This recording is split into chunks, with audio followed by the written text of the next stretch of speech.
Hello and good evening, everyone. You're all joining in there, and you're very welcome to this evening's family webinar. This is the third in our series, and for those of you who haven't attended our previous ones, my name is Elaine Donnelly. I'm a social work team leader here in the St. Patrick's Mental Health Services, and I'm really pleased to welcome you to tonight's webinar on addiction and the family. I'm pleased to introduce my colleague, social work team leader, Linda Curran, who has over a decade's time and experience in working with service users who live with addiction issues and their families. I'm confident that this is going to be a really valuable webinar, and I thank you all for taking the time to attend today for yourself and to learn some more about this issue. So without further ado, I'll hand you over to Linda. I just say that, as with other lectures, this one will be recorded and then available on the website. And if you have any questions, just to pop them into the Q&A, and I'll be in the background responding, and hopefully we'll have a bit of time for questions for Linda at the end.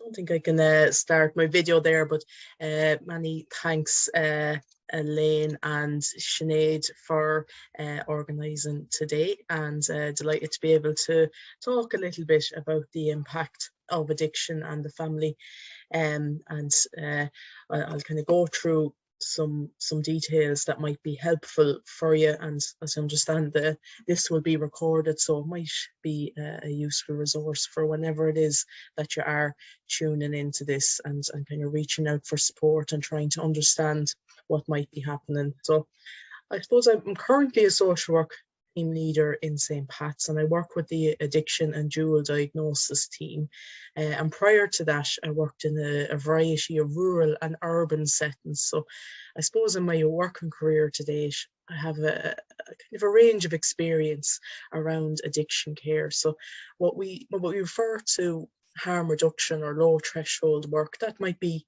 the people that are very much in active addiction, they're struggling to make change, and their families or might not be quite interested.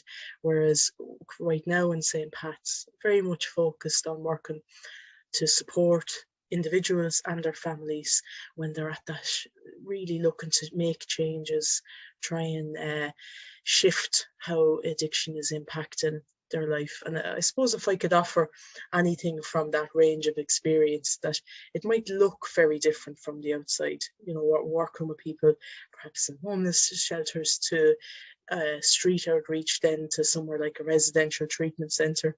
But really, addiction unfortunately doesn't discriminate. And it's a very devious and baffling sort of disease that people have to experience. So when I was putting together the slides for this and what I thought might be useful, I'm drawing on some of that practical experience and the theories that I have found that are useful and that might be relevant. And I'm hoping to outline where you can go for some extra support in addition to this lecture as well.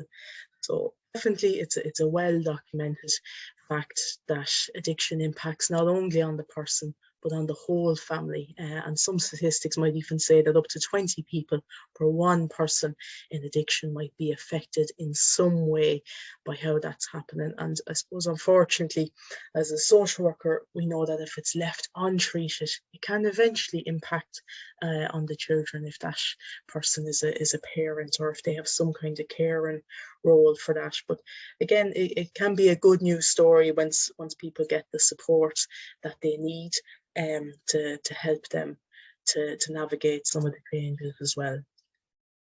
So there's just an infographic, and that's from North Point, Washington. It's an American treatment blog, but just to kind of get us grounded and centered in it about what exactly is addiction. What do we mean when we refer to that?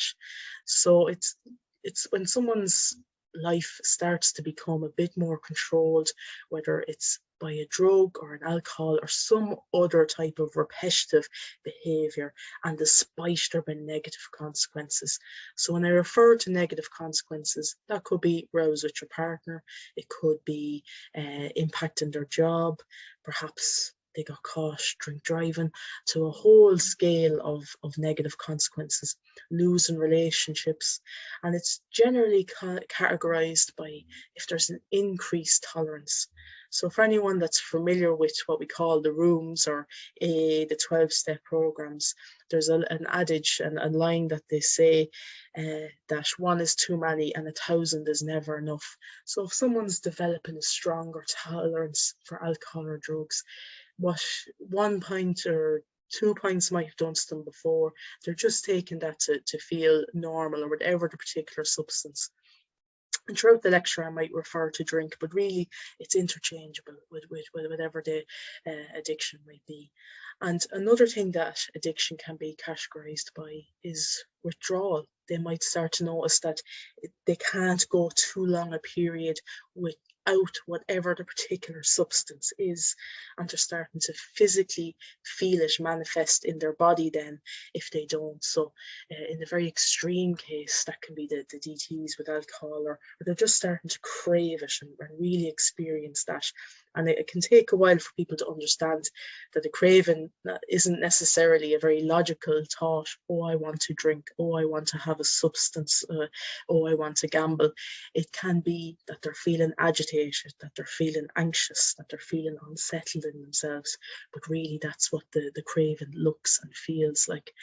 And also, it can be very much a physical craving. It can be a very linear thought process of, this will make me feel better if I take this substance, or it'll help me feel a bit more settled. And oftentimes when people are in addiction, it's again another phrase that goes around about it. It's a full-time job, the busiest job that there is. If someone's in addiction, it can take over your thought processes. It can start to seep into every aspect of someone's day, thinking about how they might go about getting more of whatever particular substance it is, or how they can do that without being caught as well, because as we know, addiction loves secrecy. I'm not going to go too into depth about this because I want to get into a bit more for you as family members, what's helpful, or some tips that I would recommend to you if you were facing this right now. But some of the causes, I suppose in brief, we don't know. There isn't like a golden answer to this about what it is. There's loads of theories. There's the disease model, and we certainly have more of a knowledge than we did, say, even 20 years ago about addiction and why it comes about. So I suppose I'll get into this systemic part of it a little bit more from a social work perspective. And then there's the disease model, and so that's very much of the mindset that it's genetic, and that the person is suffering a disease and they need help with that. And we do know more and more that the experience of trauma may be a significant contributory factor. Now, I think this particular book, it's Bessel van der Kolk, it's called The Body Keeps the Score. I'd say it'll be referenced loads throughout the webinar series, but that explains, and it's a very popular book if you're trying to understand a bit more about trauma and how that can impact on people and their body and their mental and physical and health after that as well. And just to say, when we think of trauma, oftentimes people think of like really big things there, like a parent passed away tragically when someone was young, or they experienced some type of abuse when they were younger. But just to say as well on that, trauma, it might sometimes what we refer to as trauma with little t. So it can be those things. It can be those big, very obvious glaring things that contribute to someone going on and developing an addiction. But also there can be a series, nearly death by 1,000 cuts, if there's that trauma with little t that could be coming in there for people. But it's just to be mindful of it. And in saying that, people could have a huge amount of addiction in their family and be genetically very predisposed, and then they go on, they don't develop addiction issues. And likewise, people could have had serious traumas of all varying degrees in their life, and they don't. So again, these are all theories just to help us understand. But we do know that some people, for one reason or another, they might be a bit more vulnerable to developing that. And I've just taken a definition there from the Mayo Clinic about it as well. So systemically, environmental factors, they can definitely impact. So if you have access to it, if there's particular drug use going on, they can all play a role in one's initial drug use as well. And then some people, they might be a little bit more genetically vulnerable to doing it, and once your body gets a particular substance, it might crave it more, and it might be very influenced by genetic traits and programming, which can speed up the disease progression. But I do think it's important to say as well, like I personally, in all my years working in addiction, and I think any addiction worker that you will meet, and most family members and most people that are in addiction, they never set out to become dependent on it. They might have started to self-soothe, they might have, you know, tried a substance to make them feel better about something, or it might have started out as an enjoyable behavior. And then we also know that not everyone who experiments with drugs or alcohol will become addicted. So for example, in Dublin in the 80s and 90s with the rave scene, when they were selling particular drugs, for example, ecstasy or speed, they'd sell party packs because they were kind of naive to, in the beginning, in the early days of some of that. And you would hear back then at that stage that people that were selling drugs, they would have sold a party pack of a speed type drug or an ecstasy along with heroin, because they didn't realize to bring the person down and all that. And this was all seen as part of a good night and something to do that. But very quickly, and we don't have to think too far then of the devastation that eventually caused communities as heroin and that was starting to become a bit more prolific. But it's important for us to hold in our hearts and minds that people don't set out to become addicted. I certainly haven't met anyone that has anyway. And it's important for us then also, regardless of whether we're saying it's a disease, regardless of whether we're saying it's an environmental cause, the person needs support, and they also need to take responsibility for their own addiction and their own actions. And if having an understanding that it's a disease or something that happened in their environment, it's kind of irregardless the fact that they need that support in taking personal responsibility for what's happening. And absolutely, we know that people will do better in their recovery if family members have support. And we also know that family members need it independent of what happens for their loved one in their recovery process as well. So you might be familiar with this. It's and it helps us understand that systemic understanding of drug use or alcohol use. It's the Zinberg model drug set and setting. So that was in 1984 that was published. So it's a good long time ago now, but it was on research that was done on soldiers returning to the US, to very rural farming locations, and when they were at war, when they were in Vietnam, opium was seriously available. They were taking loads of it. And so then when we see they had access to the drug, the set, obviously they're in the middle of a war zone, so it's totally understandable that might influence what's happening there and the settings, so that they had that access. But then they went home and there wasn't the same issues for many of them as well. So as treating professionals, it's helpful for us to understand what's the person's substance of choice, what's the setting in which they're using it, and what influences that. And many studies, Gabor Mate, theoretical perspective, all that as well. We know that it can be when people are feeling isolated, when people feel that they have a lack of alternatives, whether they perceive that, whether that's a kind of real or imagined, and that they're trying to access some of these things, that can make them more vulnerable to an increase in amount of drug use as well. And you know, we know that whether something's legal or not, that's not necessarily going to influence it. And sometimes that can perpetuate it, because people are getting caught up into a criminal world with depending on what the substance is. So moving on then a little bit more to you that are coming and you're tuning into this and you're trying to get a little bit more information and support. And really it's best, you know, addiction recovery is one person in addiction speaking to another. And I think the same can be true for family members as much as possible. It can be very helpful to hear their experience. So if we're all together, we might have that opportunity. But I suppose I can only categorize what I have heard over the years of maybe facilitating different groups or hearing different family members. This is the broad brushstroke of what might be some of the difficulties that are experienced by family members. Certainly, no doubt, they can feel let down, especially if they have asked their loved one to stop using, or if you're a parent, it can be very traumatizing to see your you know, mightn't be the life that you imagined for your loved one. So you can definitely feel very let down, and people can be very despondent when they're coming to groups because they can feel like they don't matter.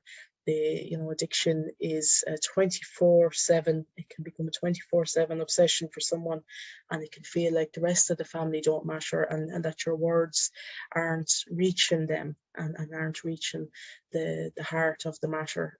So that can be really horrible for family members when they're in that sort of a situation. And then from a practical point of view, there can be financial pressures. If there's two of you, you know, if you're rearing children or that, and if the other person is perhaps gambling savings, if they're spending more, if you're noticing that money's going out, if they have lost work, there can be huge pressure on you to remain the breadwinner and keep the household afloat, and it's not really giving you a chance to think because of that added financial pressure that they're not as available to provide. And certainly many people that come to us, they're exhausted, they're starting to feel resentful because of all of that, because that they are left trying to do everything and be perhaps two parents, or feeling that they have to do so much. And there can be a certain amount of energy that's going into trying to protect the loved one, hide the problem, hoping that it will go away without treatment or intervention. So there can be that added angle there of not knowing what's the right thing to do. And oftentimes there can be a little bit of manipulation that goes into maintaining addiction. I'm sure you've been asked, please don't tell them. Please ring my boss and tell them I can't come into work. Don't talk to your family about what's happening for me. Just give me a bit more time. All that kind of pleading and bargaining. And before you know it, that kind of becomes normal. And it can be hard to see the wood for the trees with that. And oftentimes family members can be really angry. Trust can be the last thing to come back into a relationship, and definitely you see that in the treatment side of things, that you know it's going to take you a little bit longer as they're getting their treatment, because you don't want to get your hopes up, and you want to see that they're really taking their treatment seriously, and that inconsistency that goes along with that. And of course you might be tuning in because you're worried about their health, you're worried about their safety. And in turn, you could be worried about your own safety, because unfortunately, when people are under the influence of drugs or alcohol, they can just be riskier. You know, there can be drink driving. They could be coming in late in the evening and attempting to cook something, and you're worried that the house is going to, you know, the kitchen's going to go up in flames. Or you might also be worried about their behaviour. And I'll talk a little bit more about safety, because that is separate to addiction, and it requires a separate, if you're feeling, you know, like you're at risk of abuse or violence in some way, we'll talk a little bit about that. So just take a wee drink of water. So, and just to mention with the children as well, if there is children in the home, and I think the saddest thing that I often hear parents say that are in addiction and maybe starting to think about what changes they can make is they'll say, oh sure, you know, my children or my teenagers, they weren't impacted because I wasn't around. They've never seen me under the influence. But of course, there is that separation. You're not there with them, and that can be very hurtful and painful. And it's your absence that they will remember. So definitely, I think they're doing the best they can. They don't want them to see them under the influence, or they don't want to run the risk of them being unsafe. But certainly, that can't be overlooked as a difficulty that is experienced by children. Very perceptive, they will want to be the carer. They will know it's kind of like the elephant in the room. Even for very young children, they'll know something's happening, and then if someone's in active addiction, there can be that lack of routine and discipline, which is very challenging for them, and because we know the children thrive on discipline and thrive on a good routine, and they might be isolating themselves. Then it might not want to leave the house or bring their friends home. So these are all things to look out for with that. And definitely for younger children, they have a sense that they are the center of their parents' world, and they will feel guilty for their parents' addiction or mental health issue. They might think it's something that they did or said, if it's not spelled out to them very clear that they didn't cause it, and it's not something that they can change or do in any way, and that perhaps their parent is now getting help and support. But all that good communication can help ease some of that. Outings and events, all these things can cause anxiety, especially if something happened in the past. So if there was a wedding or a birthday and you know someone's use was escalating at that event, and then it becomes a part of their anxiety then.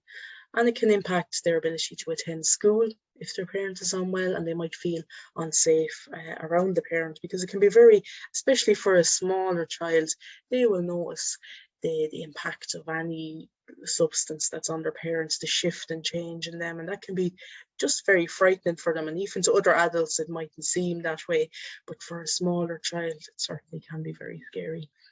And I suppose there's some of the more blocky practical things, but there's a particular type of grief that goes along with addiction, and it's the longer someone's in it, and if you're a family member on the sideline, and it's what we refer to as ambiguous loss, because the person's there, they're alive, they're living their life, but it's kind of more that they're there in their physical sense, but you don't feel the spirit of them, and they feel a certain amount of them is lost to you.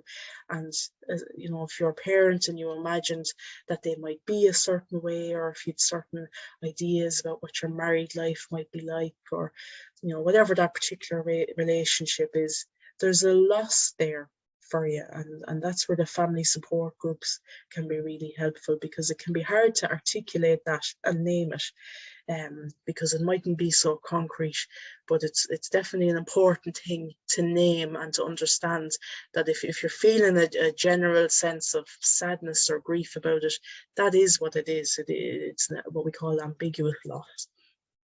Certainly, it's a collective trauma. You're not alone. The World Health Organization estimates that there's up to 100 million people that could be affected by someone's drug and alcohol use. So that's not even including gambling, or porn, or other types of addiction that someone might have. And yet we don't talk about a huge amount. And even in Ireland, where there is a you know, almost horrific culture or historical about around addiction and some of that, but it can feel very isolated and lonely. And I'll get into some of the support groups and organizations that are there for you, but certainly it's an endemic level problem for communities across the world. Oftentimes when I talk to family members about if they, you know, do they know the signs of addiction? Do they know if their loved one's under the influence? Like if we were in a group together, I'd say you'd nearly hear people laughing or rolling their eyes, because they're so in tune with what's happening that they will know. They'll be driving up to the house and they will know ahead of time if their loved one is under the influence. they can tell by their behavior. They could nearly predict it if, let's say, if someone's in recovery and a slip is about to happen. But in saying that, it's a really important skill for family members to have.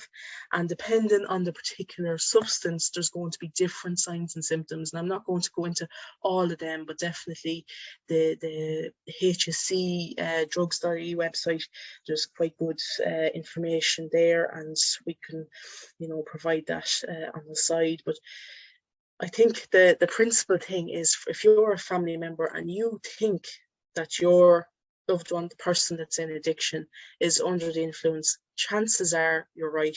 Chances are, because they might say to you they're not, but you can pick up on some obvious signs like their speech, their mood, their behavior, something in them. And there could be some subtle signs that and that's a telltale to you. And it could be not on that list at all, but definitely a good one to reflect on and think about.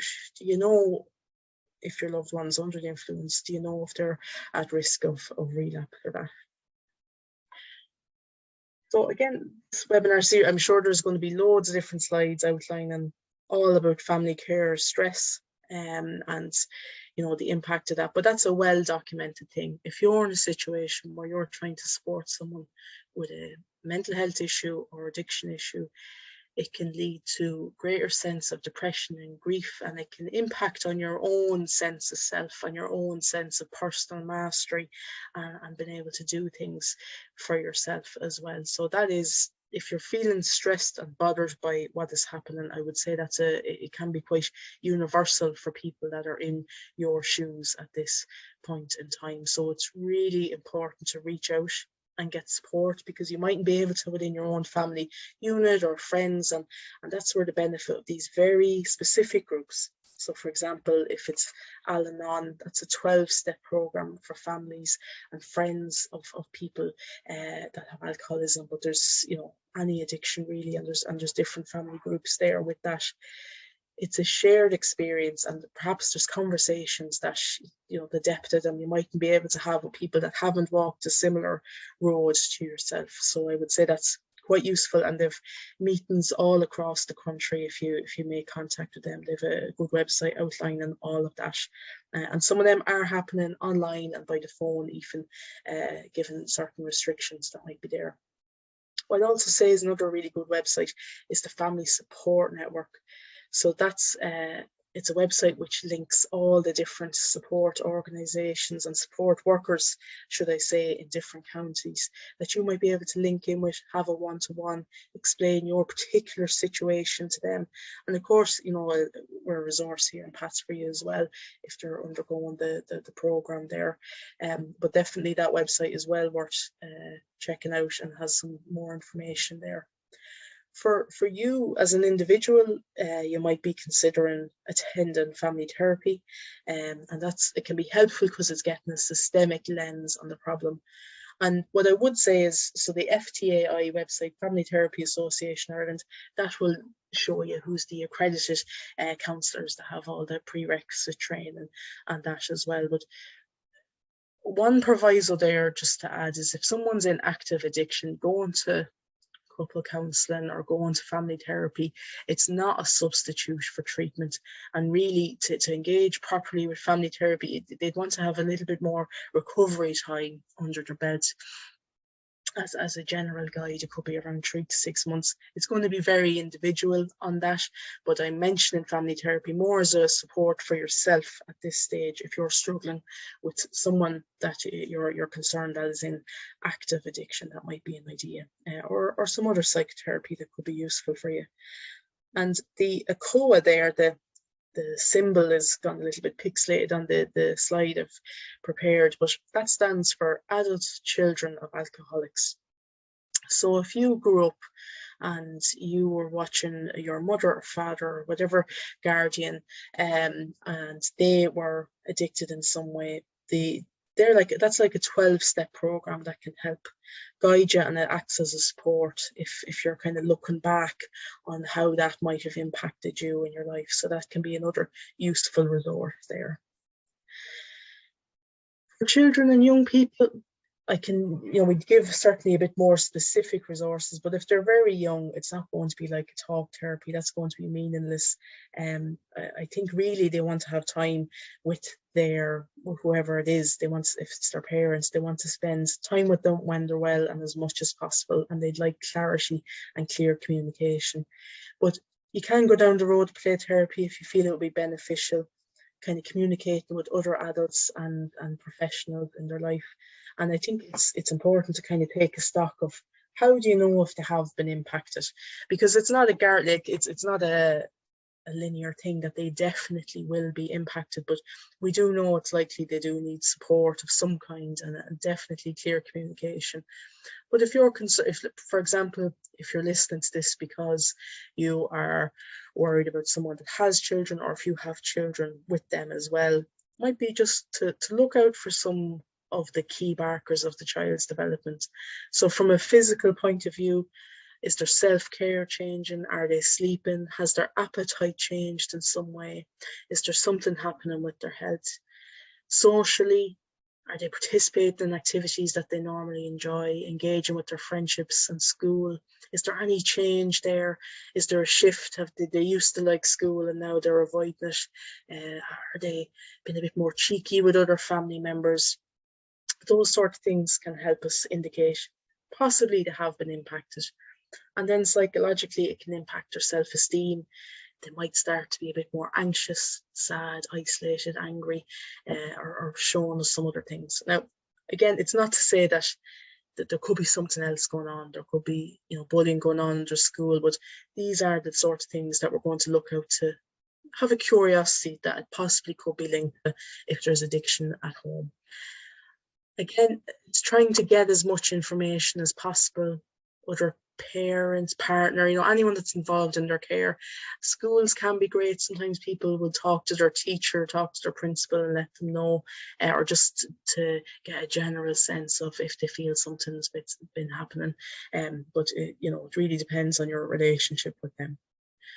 So I'd mentioned that I'll be taking a little sort of segue here because I just want to name something about safety before we start getting into how you might go about addressing and naming the need for change with your loved one. So if I think if you feel that you are at the risk of abuse, whether that's physical, verbal, emotional, sexual abuse from your partner or from someone that's in addiction, that's separate to the experience of addiction. Certainly people's personality and behavior, it can change when they're under the influence, but there is nothing to say that no one has the right to abuse you, regardless of whether they're in addiction or not, or whether they're struggling with their recovery. So I would say only if it's a definite no, only if you don't feel there's a risk of violence, should you be, starting to do that. And it can be quite affronting, I know, to be bringing up something like this, and it mightn't be relevant in your case, but definitely if you feel like you do feel a bit unsafe with them at times, you can reach out here to us in St. Pat's, but there's Safe Ireland have a brilliant link page there, and I'll move on to show you the link there around the different supports available in the country. There's men's aid, women's aid, there's different, if there's been crimes of a sexual nature, there's different supports there available. But if someone's kind of abusing you, regardless of whether they're an addiction or not, that is a crime. You are entitled to seek safety orders, and that there is the Gardaí in your area might be of help, or TUSLA there, that's for the Child and Family Agency as well. So it's important for us to name that, because sometimes I know when people are living with addiction, the abnormal can become normal, and it's it's just important to name it for people. So I just hold the screen there for a moment if people want to get a bit more information about that, because that needs to be prioritized before any of the rest of the stuff that I'm going to get into, if you feel you might be at risk of some of that. Okay, so now that we've named that safety piece, I think it's okay for us to continue with how you might support a person that's affected by addiction. So it could be your partner, could be an adult child or a young teenager as well, someone that's close to you in your life, what are some of the tips that I would say people are, that won't be relevant? Yeah. So it might be helpful for us to say some of the things we know definitely don't work. And of course, you might have tried, very natural. People might be nagging, they might be pleading, kind of threatening. If you don't do this, then kind of serving up ultimatums in a half-hearted way to someone. That can be quite challenging. It can perpetuate the addiction as well, because they don't believe that you'll follow through with them as well, or any kind of yelling, lecturing, all that sort of thing. And this can certainly be risky if someone is in activity. And remember, I was talking about the emotional obsession that addiction can take over someone's mind. So if someone's very much in the height of that, and then you're pouring the alcohol down the drain or throwing out whatever the particular substance is, you don't want to be putting yourself at risk or in harm's way either. Understandable why you might do that, and it mightn't have that sort of a reaction, but either way, it tends not to work. They might have more hidden somewhere else in the house, as you well know, as you might have come across. And sometimes people might be like, oh, I'll try it and I'll show them. And maybe if I get drunk and they have to mind the kids for the night, then they'll see all that I have to do. But these things tend not to have that longer term effect that you're looking for, that they will make a change to their behaviour. So I've already mentioned some of the interventions that might be helpful for you as family members. There is the 12-step program, such as Al-Anon or the ACOA. Again, this is a very American idea, but that Johnston Institute, so that's staging an intervention. So the idea that you might see it on the television, we'll all sit them down now and we'll tell them how they've impacted us and that they need to get help or treatment. As a blunt sort of tool, it tends to be, any research is kind of fairly scant on it, but kind of maybe 20% might be effective. So I can't say a huge amount of people get recovery from that sort of approach, and timing is really important, and I'll explain that in a little bit more. And also I've outlined some of the mental health counselling, such as family therapy, psychotherapy, that might be useful for you as a support as you're trying to navigate all this. And we also name as well that sometimes avoiding the issue, that's what becomes normal, and it can just build up over time. So it can be a big challenge for people that are a few years down the road. How do we begin to name this and address it now? So as I said, the timing is really important, and oftentimes if you're going to a support group that might be facilitated by a professional, or even some of the Al-Anon, I'm sure they'll be well used to that, this wheel of change. So the Francesca and Di Clemente, that idea, and taking that image from the Family Support Network site, but the wheel of change was developed by them. And generally, if someone is changing some type of behavior, whether that's addiction or something else, this is the process that's followed. And so it starts with pre-contemplation. They're not even thinking they have an issue. So perhaps like that image of the rave or something else, they don't see it as a problem. They haven't started to experience consequences. It hasn't really challenged their life in any way. So that phase can only last so long, where things start to rack up, problems start to occur for the person, and they start contemplating the wheel of change. And you see that arrow going in then, where they're seeing, maybe I could do that. And then it starts to feed into a determination towards, perhaps I could change, and any action they might take, and then hopefully permanently exiting the wheel of addiction and moving on. But of course, there's that risk of relapse. So I'm saying it there in about 2 seconds what the wheel of change is, but that could be someone's life, going, trying to figure out a way that they can permanently exit their addiction, or it could be weeks or months or years. So it's important for you then as a family member to consider your own limitations, because we can't force someone from one change from one segment to the next. There has to be a logic there, and they have to see. But certainly, once someone is in contemplation, they can't go back to pre-contemplation. They've seen it. Denial can slip in, but they will be kind of more in a stage of contemplation then on some level. So that's why support for you is so essential, because it can be beyond the realms of our control, how someone navigates all this in their own time. This can be challenging as well, but another important thing I would ask family members to reflect on is who has the influence over the person in addiction. And sometimes it can be very painful, because sometimes it's the people that's closest to them and that really want them to change, that they're and perhaps it has gone into the pleading, nagging and begging, and that they're quite reluctant to respond to that person, and it's become almost that they're shutting down that. So they're not going to respond to everyone the same, but it would be wise to reflect on who are they most likely to listen to. Is there a sibling? Is there a friend? Is there someone perhaps at a slight distance that they look up to that would be helpful in kind of delivering this message to them as well?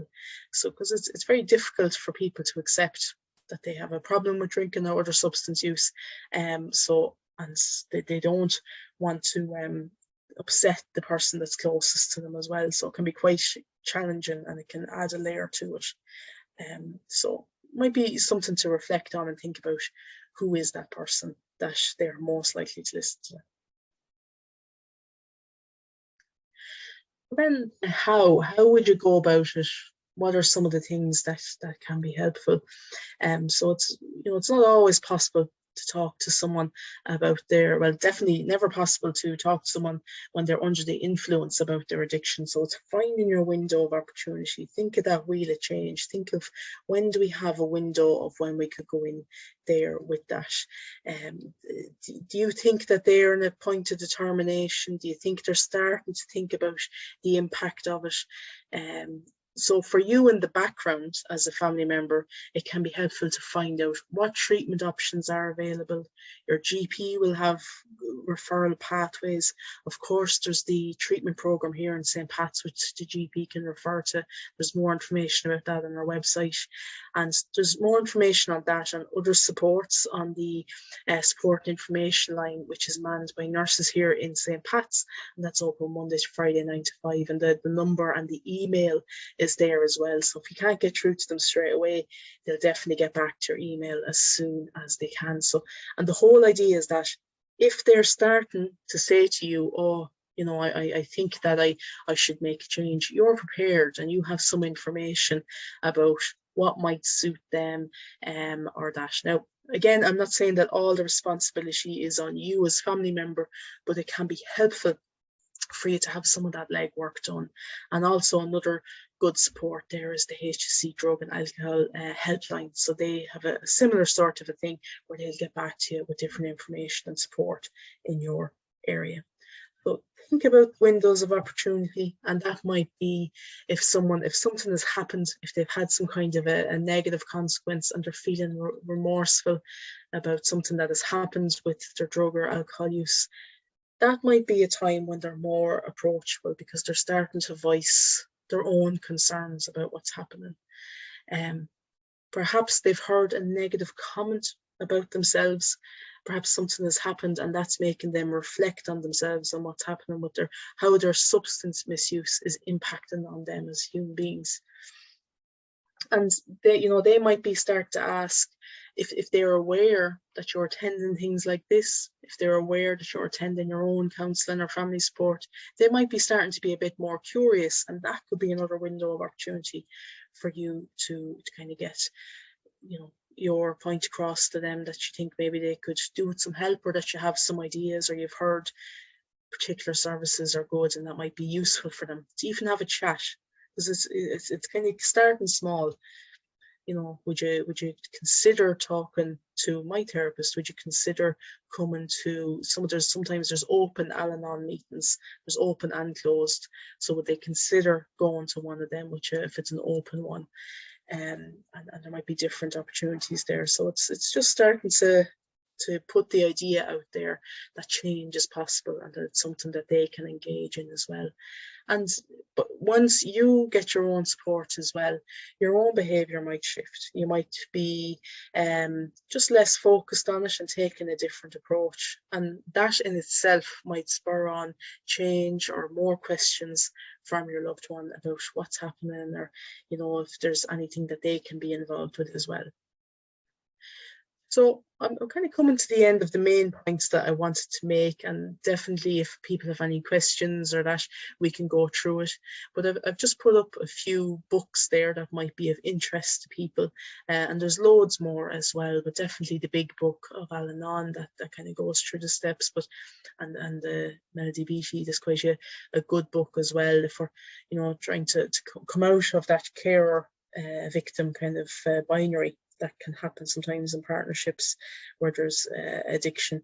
And definitely they get your loved ones sober. So some of the tips I was going through there, that's very influenced by CRAFT. It's a particular family support group that's available in some more areas as well. So some of those might be useful for you. So I'm going to stop sharing my screen now, and if people have any questions or comments, I'd be happy to go through that as well. Okay.